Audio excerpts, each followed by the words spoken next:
آپ کو ایک عمل بتاتا ہوں. ایک بار درود پاک یا ایک تسبیح یا 1,00,000 1,00,00,000 1,00,00,000 جتنا بھی درود پاک پڑھیں، میرے آقا کی جالیوں کے سامنے بیٹھ کے ہمیشہ، حضور کی جالیوں مبارک کے سامنے بیٹھ کے پڑھیے. میرا ایک مشورہ ہے کہ یہاں نہ پڑھا کریں، آپ اپنے گھر میں، دفتر دکان، اپنے مقام پہ نہ پڑھا کریں، بس صرف حضور کی جالیوں کے سامنے بیٹھ کے پڑھا کریں. ایک درویش تھے، میں ان سے کئی بار ملا ہوں، 20 میں فوت ہوئے ہیں، 2020 میں. 40 سال مسلسل انہوں نے مجھے بتایا، 40 سال مسلسل حضور کے روضے کے سامنے بیٹھ کے وہ درود و سلام پڑھتے تھے. 40 سال مسلسل، 40 سال درود و سلام پڑھتے تھے. بہت پرانی بات ہے، میں نے ان سے عرض کیا، غالباً 20-22 سال کم و بیش، اس سے زیادہ ہوگی. میں نے ان سے عرض کیا، میں نے کہا درود کیسے پڑھیں؟ ایسے اشارہ کیا حضور کی جالیوں کے سامنے. میں یہ دیکھ رہے ہیں اندر 3 افراد ہیں.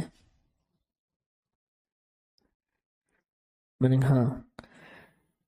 کہا کہ حضور کی جالیوں کے سامنے دنیا کے جس کونے میں جا کر بیٹھ پڑھ، پر تصور ان جالیوں کا.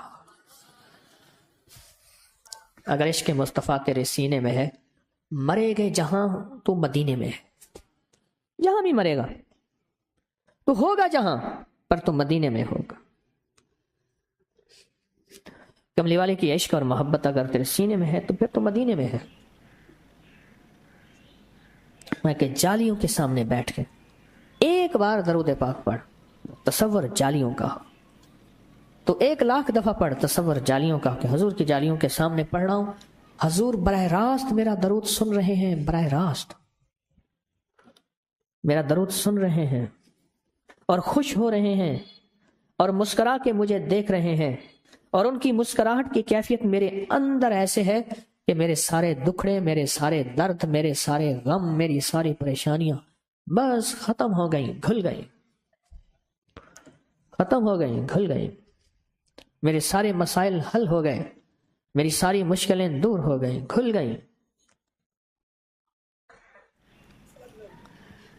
اگر آپ جالیوں کے سامنے درود پاک پڑھنے کی جذبے کو لے کے پڑھیں نا، مجھے ایک صاحب کہنے لگا کہ اب میرے ساتھ عالم یہ ہے، میں جالیوں کے سامنے بیٹھ کے درود پڑھتا ہوں تو میرے دائیں حضرت ابوبکر، دائیں حضرت عمر آ کے بیٹھ جاتے ہیں اور حضور کا جلوہ میرے سامنے بالکل سامنے آ جاتا ہے.